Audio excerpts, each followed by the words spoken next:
The Lunaverse by Rainbow Double Dash, Episode 20, Jackalope Valley Festival by Forborr, Chapter 1, Two Meanings and a Departure. The sky was clear and blue and cloudless, as it had been yesterday, and the day before, and the day before that. He did not remember as ponies remember, or know things as ponies knew them. He could not count days or recite his knowledge to himself with an inner voice. His mind was not divided into voices chattering to one another, or layers of thoughts and feelings. It was at once simple and more undefined. But he was very old and very tired, and it had been hot and dry and cloudless a very long time. In some sense, he knew all these things. He knew that he was thirsty, and that he was tired. He knew soon that he would die. Raindrops stormed across the sunny sky and down to the ground, growling to herself the whole way. So he slammed the door open to Barry Punch's shop and stormed over to the bar. "Cider! Hard!" she said. "It's only 3 in the afternoon," objected Barry Punch. "Wouldn't you rather?" "Cider! Hard!" repeated Raindrops. Barry Punch hastened to comply. Clearly, whatever was bothering Raindrops was worse than usual. Raindrops took a whole full sip of her cider. "Snow," she said. "What?" asked Barry Punch. "Snow!" Raindrops growled. "Bucking snow! Straight out of the Everfree, and at this time of the year! Do you have any idea what that would do to the crops? It's all wrong, and there's a ton of it! And where's our oh-so irresponsible weather manager? Nowhere! And with half the team down with feather flu, who does that leave to handle the entire storm? Just me and Thunderlane!" "Sounds rough," Raindrops snorted. 6 hours of cloud corralling in the high winds, racing to get the clouds dispersed before the snow could fall on any of the fields? Yeah, I say it was a little rough. And then, when our fearless leader finally bothered to show up, you know what she said? Good job." Weatherdrops wiggled frailly. "She said she could have done it in half the time." She thunk her head on the table. "This is, officially, the worst day ever. Got it? If I so much as see another pony in a gun mood, I am going to go berserk!" The door to the bar swung open, and Lyra walked in, beaming ear to ear. "This is the best day ever," she announced. "My little pony, ah, my little pony. Friendship never meant that much to me, my little pony. But you're all here, and now I can see. Stormy weather, lots to show, a musical pond with loving gear, teaching laughter. It's an easy feat, and that's it makes it all complete. You have my little ponies. How did I ever make so many true friends?" You're watching The Lunaverse, only on the Hub. Created by Rainbow Double Dash, presented by Hasbro. Read by Martial Art Free User. Presented by Gatorade. Lyra stared as an infuriated Raindrops hovered in front of her, nose to nose, the Pegasus wings beating slowly and menacingly. "You may live because you are my friend," said Raindrops. "But smile! Reason! Tell!" "Because I'm going to Jackalope Valley!" Lyra announced. "Oh, wow," said Barry Punch. "That's awesome." Raindrops blinked. That some kind of thing with Bun-Bun?" "What?" asked Lyra. "No, it's a festival. One of the biggest in Equestria. All the big names performed there early in their careers. Cantor Culture, Sapphire Shores, the Trotty Stones, every pony. Even Octavia was there a couple of years ago." "Oh, music thing." Raindrops returned to the bar in her cider. "Well, congrats." "Oh, come on," Lyra said. "This is a big deal for me. Lime sodas for every pony!" "I'll stick to the cider," muttered Raindrops. "At 3 in the afternoon? Are you Trixie in disguise?" "Hardy har," muttered Raindrops. "Look, I'm happy for you. I'm just having a lousy day." But Lyra was already reading her letter of invitation. "Look, it's got a list of other invited musicians. Oh, hey, Salt Lake is on here. Octavia's mentioned him a bunch of times. And, ooh, I've heard recordings of Irate Tickle. His keyboarding is amazing! Oh, and look, Colatoro's here." There's a Discord. Never been much for Crystal Core. Raindrop snatched the letter from her hand. There's a Discord? There's a Discord? The police who did Spellfire and Ice of the North? I guess so. Tell me you get to bring guests, said Raindrops. Well, one. Oh, said Raindrops. So you picked Bonbon, of course. Actually, said Lyra, Bonbon's got the Trondheim Chocolate Festival to get ready for, so I was going to ask Charlie, but Barry muttered something dark about making sure no apples were in the contest, but Lyra ignored her. I take it you're a daughter of a Discord fan? You kidding? You're the best new Crystal Core band in years! How could anybody not be a fan? Raindrops glanced sideways a moment. Well, I don't think I've seen Raindrops this excited about something that isn't a rainstorm. I can't just leave her hanging. Would you, like to come? Yes! Said Raindrops. I'll go back right now! She hugged Lyra, nearly crushing the lyre-framed unicorn, and rushed out the bar. As the bar shut, Lyra weakly called out to her, we don't leave for 2 days. Lyra arrived at the train platform shortly after 10 in the morning, 2 days later. She meant to be a little earlier, but the particularly pleasant way in which Bonbon had awoken her meant a bit of a delay. Specifically, waffles and boysenberry syrup, some of which eventually found its way onto the waffles. She trotted into Ponyville train platform, humming happily to herself. She found Raindrops already waiting for her. Lyra's own saddlebag contained her lyre, sleep music, snacks for the trip, a couple of books, and 2 or 3 outfits for performing in. More than enough for a 2-week trip. Raindrops, on the other hand, seemed to have brought half of Ponyville with her, if the 2 bulging saddlebags hanging from her flanks were anything to go by. Funny. You always struck me as a light packer, said Lyra. Don't travel much, but normally, yeah, answered Raindrops. So, Lyra gestured to the saddlebags with her horn. Raindrops actually blushed lightly, to Lyra's surprise. I was hoping to get some autographs, so I brought my autograph book and all 3 of these albums and all 4 singles and my complete set of band member shot glasses and all 6 posters and both tour t-shirts and... Okay, I get the idea, said Lyra. I haven't seen you this excited since that one rainstorm last. We agreed to never speak of that day again, growled Raindrops. I know, Lyra said. I just... Never. Raindrops glared. Lyra laughed weakly. Oh, this trip is going to be lots of fun. Why didn't I ask Shirley again? She sighed.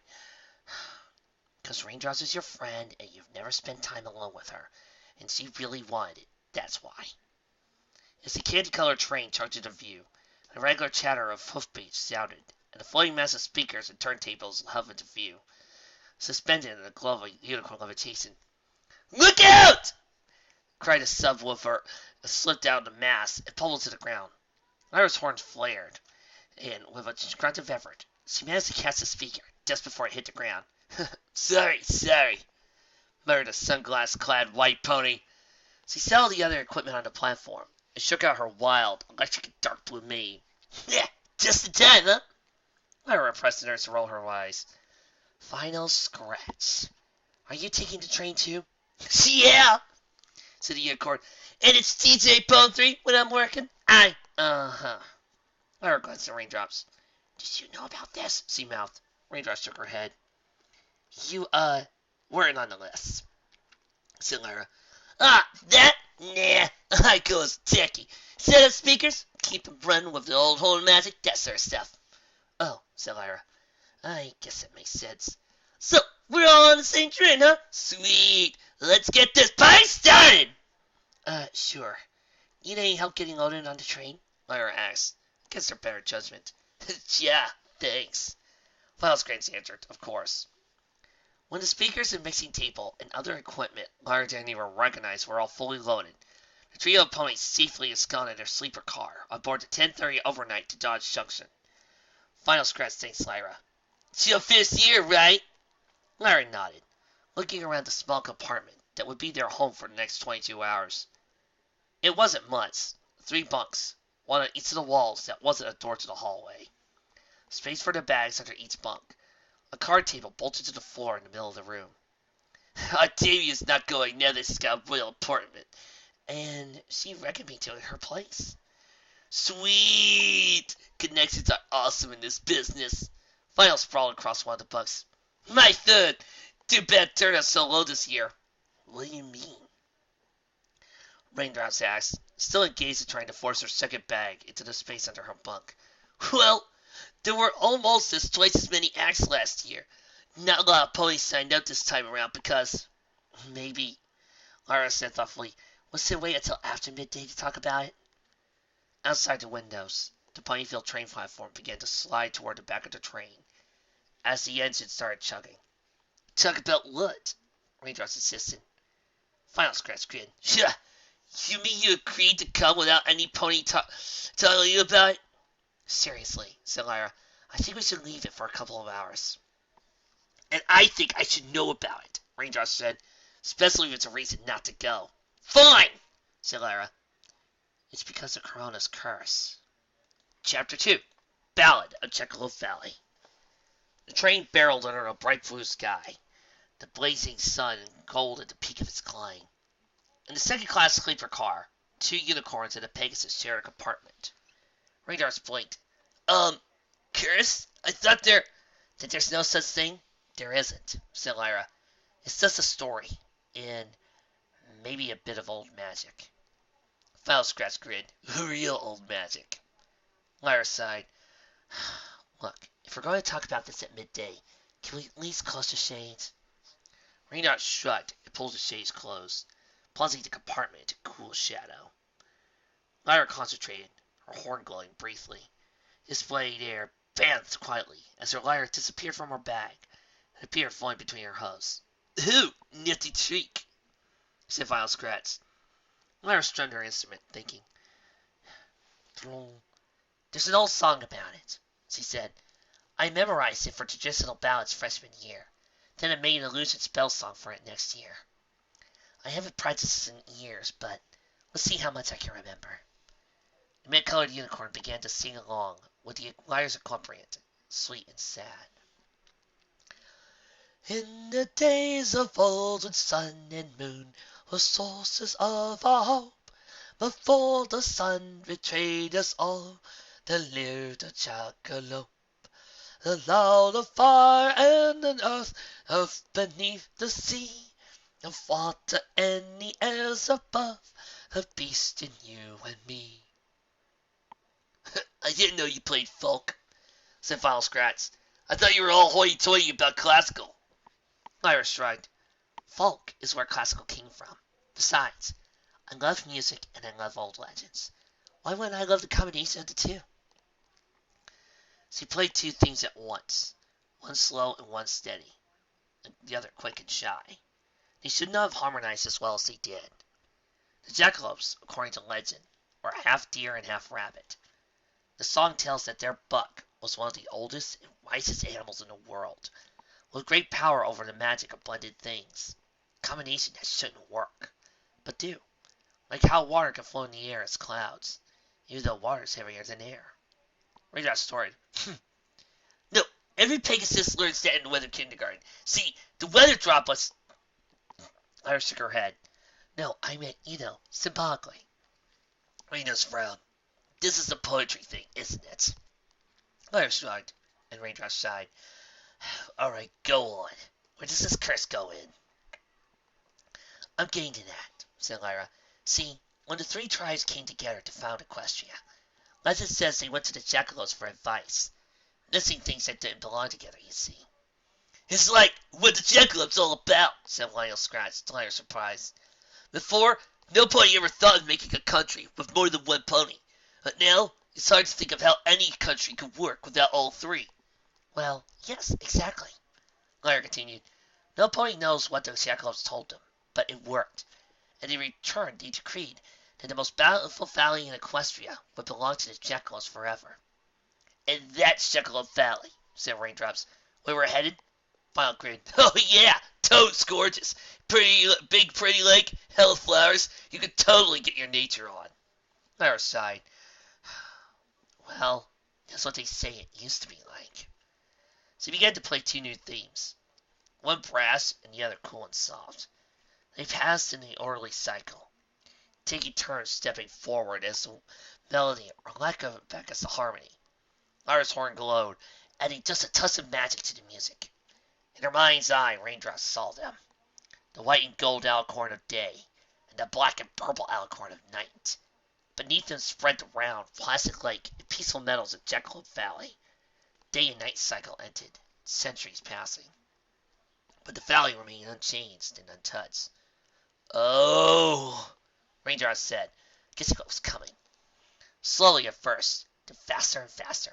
The sun theme slipped out of sync, trying to drown out the moon theme and take over the song. But the moon held its ground. Finally, the sun theme lashed out in a violent class, only for the paired Jackalope's theme to return. And down came the sun on that sweet veil, the basket buckaboon. To tell the truth, creature, how can the sun absorb the moon? No answer came to Jackalope, and the sun pressed in vain. A rays at last flew off to break down heaven's flame. The Thor themes twined together, and Raindrops saw Luna, wings spreading wider and wider, great shadows of night that enfolded the entire valley. But fire stormed down the sun and burned through her wings. The moon even faltered. Jackalope's theme sobbed softly as the sun ran its shades over them. The valley shriveled and burned, like boiling. Flowers and grasses consumed in a blaze. At last, the torrent of flame ended, leaving a desolate waste, and the sun theme faded away. All that remained of the music was a soft, mournful echo of the echo's theme, now broken and dying away. Well, once the dead old desert lies, no life, no rain, no hope, yet we still sing who's to recall and mourn the Jackalope. Raindrops settled back on her haunches as Lyra put down her lyre. And we're going to this place. Why exactly? Oh, the whole curse thing is just a legend, said Lyra. No one's ever seen a Jackalope, and there's no mention of them in any record until the first performance of the ballad 300 years ago. The valley's probably named for some old buffalo word, and then at some point thought it sounded like a crisis between antelope and jackrabbit, so they made up a critter. I don't know, said Vinyl. I've been there. There's something weird about that place. They say Pegasi tried to bring in clouds, so the festival would have water, you know? But the clouds dissolve as soon as they bring them into the valley, or this visible wall thing stops them from coming in at all. And it seriously never rains. There's this little muddy patch at the bottom of the valley. That's it. No water anywhere else in the place. The patch gets smaller and smaller every time I go. I shrugged. It's right on the edge of the southern desert. It should be dry. Anyway, it doesn't really matter if the story's true. The point is, it gives the festival a theme, mixing things that don't go together. In this case, every kind of music there is, from traditional folk music, she looked at her lyre again, to classical compositions, jazz, you name it. Apparently even crystal core. Raindrops grinned. It's like the Daughters of Discord! She wrote, this is going to be seriously epic. File scratch screen. And with the low turnout, there might be a chance. Nah, forget I said anything. Lyra frowned, pondered that at a moment. Before she could even ask what Vinyl meant, Raindrops spoke up. I see what you mean, though, the Pegasus said. Even if the curse is just a legend. With Corona back, it's a little creepy to go somewhere she's supposed to have hated. Bleh, said Vinyl Scratch. Don't tell me you believe that old mare's tale. Raindrops sparred. You're the one who brought down the curse in the first place. Yeah, I don't mean the curse art. That's real. I mean the whole evil sun princess back for the third thing, obviously. Lyra could only stare. Raindrops sputtered. But, we fought her! I know you saw it! You were there! Foul Scratch shrugged. If I believed everything I saw, I'd be crazy, she said. Lyra buried her face in her hose as Raindrops tried to argue with Vinyl. This is going to be a long trip. Chapter 3. Chrysophony. Lyra never had really much time with Raindrops. Not without the rest of her friends around. She fully expected to learn many new things about her friend. For instance, Raindrops snored. Not the gentle, soft snoring, the kind Lyra was used to from Bon Bon. That could almost be soothing.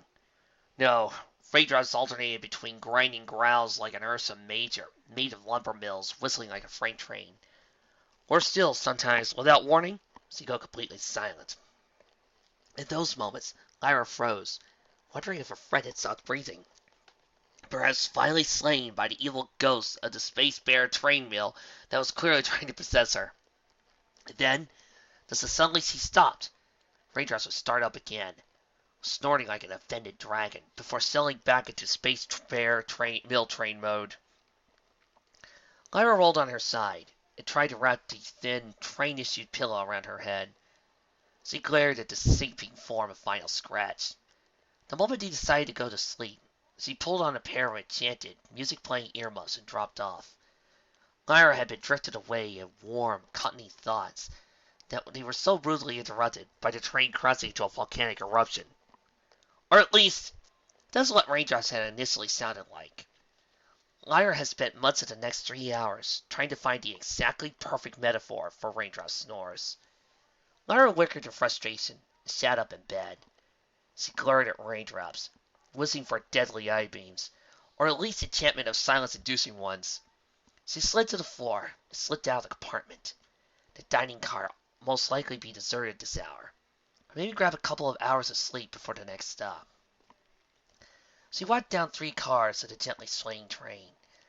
As she approached the door to the dining car, she heard a faint music from within, an ethereal, mournful sound. In her sleep-deprived state, it made her briefly wonder where the evil snore ghost had made a more musical friend. She opened the door to the car. The seat was nearly empty. One pony stood in the middle of the floor, engrossed in something between her front hooves. As he was facing away from Lyra, the unicorn didn't see what it was. The strange pony had a coat of grayish cyan, and a white tail and mint-colored highlights.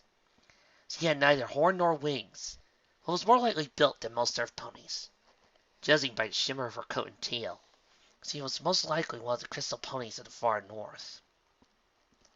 Lyra finished sliding to open the door. The crystal pony turned toward her, revealing a key mark of a heart-shaped spiderweb with glistening, jewel-like droplets of dew suspended in it. The haunting music trembled into silence. Hi, said Lyra. Sorry. The crystal pony shook her head. My practice didn't disturb you, did it? She asked. Her voice was soft and curiously flat. No, said Lyra. My friend's snoring was keeping me up. I didn't think any pony would be here, so I was going to try to take a nap. Sorry, said the crystal pony. I can never seem to sleep on trains. I also thought no one would be here, so I thought I'd get some practicing done. I'll go elsewhere. No, said Lyra. It's okay. She stepped into the room. You're very good. I didn't recognize the piece, but I could feel the tension in the way the strings were distorted, the slight giddiness of the bells, and the underlying frustration in the rest of the percussive voices. Crystal Pony smiled slyly. That sort of thing's easy with a crystal phone. Lyra shook her head, looking at the multi-branched hexagonal crystal between the other pony's hairs, invisible now that Lyra was farther in the room. To the untrained eye, it looked like a rock. A rock. Albeit a pretty one. But Lyra knew it was a musical instrument, painstakingly grown from the emotion-reflecting crystal that gave the Crystal Empire its name and the Crystal Ponies their unique appearance. No, it's not! She countered. It takes great skill to get a crystal phone to sound like an instrument at all, let alone multiple different ones, and tying different emotions to each. The mayor bowed slightly. You know your crystal phone. I'm impressed. Lyra shrugged. When I was a little filly, my parents took me to see a crystal phone concert in Canterlot. For a few weeks after, all I wanted to do was play like that mare did. My mother finally tracked down an instrument shop that had one, and I tried it out. Closest I ever got to music. It sounded like a duck being eaten by a wild catubus. She giggled slightly, imagining a cat tuba. Not long after, I discovered the lyre, and, well... She turned slightly, and gestured her tail at the lyre on her flank. The emotional control is one of the hardest parts. Yaramir agreed. I'm Carta, by the way. She held out a hoof. Lyra shook her hoof. Lyra, are you going to the Jackalope Valley Festival? Carta nodded, and Lyra smiled. I'm glad. It'll be good to have a real professional Christophonus there. What do you mean? Kara asked politely. Well, Coloratura is showing up and... Ow! Lyra chested vaguely with a hoof. She felt slightly cotton-brained and unsurprising, given that it was about 3 in the morning, after a long day of traveling with no sleep. You know what I mean. Not just that Christocore stuff. I mean, not that there's anything wrong with that, but, it's all passion and noise. No technique, no artistry. Ah, said Carta. Yes, so I've heard. She paused a moment. You mentioned going to a concert when you were young. Do you remember who it was? Lyra nodded. Her name was Psyche something. Ah, Psyche card, said Carta. That might be her. There's not many Christophone masters who's been to Equestria. She ran a hoof along one of the branches of the crystal. Closed softly at her touch. The soft, clear like flute-like tone filled the air. That was it! Said Lyra. It's just a funny coincidence, said Carta. You know, a Christophone made of living crystal. It never stops growing. And every so often you have to trim it. I grew this one from a trimming of Psyche's. Really? Said Lyra. That's amazing. Were you a fan of hers? I still listen to the recording of that concert sometimes. It's not quite the same, but still so good. Kara smiled and turned her full attention to the instrument. Grandma was good. Her hooves finding speed, tapping some branches and stroking others. Music swelled from the instrument, powerful and insistent. Ominous, fast-moving viols, just slightly distorted, laid down in simple, repetitive harmony, while cellos, redolent with old pain, swelled above them. Something between bells and a drum beat insistently, adding urgency and energy to the blend, while brass-like voices pompously proclaimed tragic triumph. It was the burning of Jackalope Valley from the ballad Lyra had played earlier that day. But where Lyra had used the touch of Spelson to create images of destruction and devastation, Carta's redemption had seen the same effect with the magic of her instrument alone. She broke off her playing and turned back to Lyra. I'm better. Lyra struggled to pick her shawl back off the floor. That was... wow! Carta grinned. Congratulations. You just got a private concert from the greatest Christophonus in the world. She picked up her instrument and walked to the far end of the dining car. I practiced enough for the night. I'm going back to my compartment to get some reading done. As the door slid shut, Lyra thought, wow, ego much? Okay, she's good. Really, really good. But even Trixie just claims to be great and powerful. Not the greatest in the world. Great and powerful. Great versus greatest in the world. Maybe. She slept in a booth, suddenly overwhelmed with exhaustion. Whatever. Music over. Sleep time now. Lyra woke with a start as the train lurched to a halt. Brakes hissing. She blinked sheepishly. Was somebody calling her name? She glanced out the window, stretching painfully. Her back and rear legs were not appreciative of her attempt to sleep in the cramped booth. Something caught her eye as she stood looking for a moment, trying to figure out what about the view was important. Lyra! Someone shouted from far enough away she could only faintly hear it. Dawes Junction Station. She read aloud from the sign. Her eyes widened. Dawes Junction? She ran for the door to the second-class cars and nearly collided with Raindrops. There you are, said Raindrops. I've been looking everywhere. What were you doing here? Started Lyra. Doesn't matter. Come on, grab your stuff. We gotta go. 2 minutes of frantic scrabbling higher. So Lyra stood on the Dawes Junction platform. Raindrops on one side of her and Final Scratch on the other. Lyra and Raindrops had their bags, while Final Scratch was again levitating a spear of assorted sound equipment twice her size. Why do you even have that stuff? Asked Raindrops. Final Scratch gave her an odd look. Because I'm a DJ? No, it's a good question, said Lyra. Do detectives really need to bring their own equipment? I thought Festival provides it. Oh, well, said Final. She laughed nervously. I mean, they do, but you never know. Better safe than sorry. Raindrops narrowed her eyes suspiciously. That's a little... A train whistle cut her off. A moment later, the train began to pull away. beginning its long journey back to Camelot. We need to get moving. The train to the valley is only in 15 minutes. We have to go to the train station to reach the platform. Fine, Raindrop said. She looked around. Phew, is it always dry here? Makes my coat. She trailed off, staring at something behind Final Scratch.